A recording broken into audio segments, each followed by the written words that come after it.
Executive Assistant ni Mayor Evelio Beng Leonardia, ginatudlo ang grupo ni Puentevilla nga nagapalaptas sang fake news. Monico, ginapanindugan nga ang alkalde sang Bacolod ang ginapabati-batian ni PRRD. Yaring report.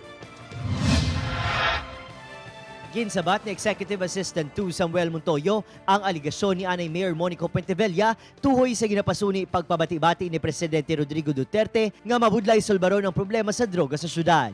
Ibilyo, wala. So, fake news kay patalang. That is why nag-react gani ang PCOO. Gindelete nila. Kung hindi na fake nga gindelete nila. Apang para kay Puentevilla, klaro ang ginatubod ni PRRD dala plays ang video nga ginakabig sini ebidensya. Ang mga mayor, mga polis, patayan naman sa Bacolod. Deputy ang namatay. Mayor, barangay captain, hindi talaga makaintindihan niya. Maniwala ka. I will never compromise on anything.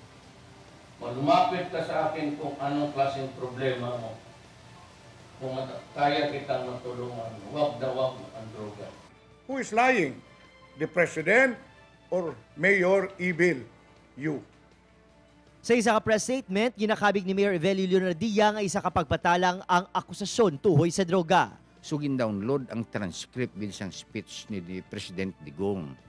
Ang PCOO mo nang iagidya nga Presidential Communications and Operations Office. And there was no such name as Mayor Bing. Kaya gindugangan lang nila Mayor Bing or Leonardia. That is a very clear manifestation on the part of President Duterte telling you, do your job. Padayon naman ang pagpanindugan sang Anay Alkalde nga dapat tutukan sang administrasyon ang problema sa illegal nga droga sa Bacolod. Pod si Reynald Castillo, Adrian Prietos, 1 Western Visayas.